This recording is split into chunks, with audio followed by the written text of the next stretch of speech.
बिस्मिल्लाहिर्रहमानिर्रहीम।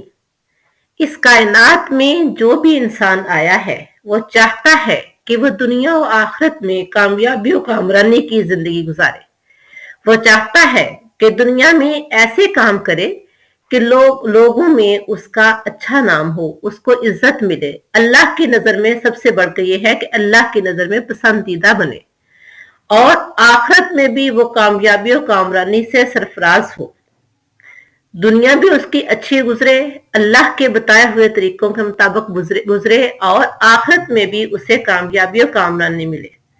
तो अल्लाह ताला ने उसकी रहनुमाई के बेहतरीन असूल बताए हैं। पैगंबर सल्लल्लाहु अलैहि वसल्लम को दुनिया में मबूस फरमाया और तरीके बताए कि किस तरह से हम दुनिया और आखिरत में कामयाब हो सकते हैं। तो यहाँ एक मुख्तसर सी दुआ है, कुरान पाक की आयत मुबारका है जो हुजूर सल्लल्लाहु अलैहि वसल्लम अक्सर पढ़ा करते थे, किस लिए? दुनिया और आखिरत में कामयाबी के लिए।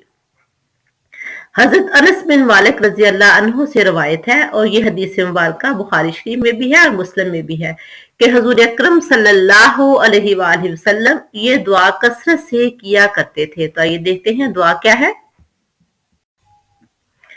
सूरतुल बकरा की आयत नंबर 201 है। बड़ी मुख्तसर सी और बहुत खूबसूरत दुआ है। रब्बना आतिना फिद दुनिया हसनतम व फिल आखिरति हसनतम व किना अजाबन्नार। फिर देखें, रब्बना आतिना फिद दुनिया हसनतम व फिल आखिरति हसनतम व किना अजाबन्नार। तर्जुमा देखें, ए रब हमारे, दे हमें दुनिया में भलाई और आखिरत में भलाई और बचा हमें दोजख के अजाब से।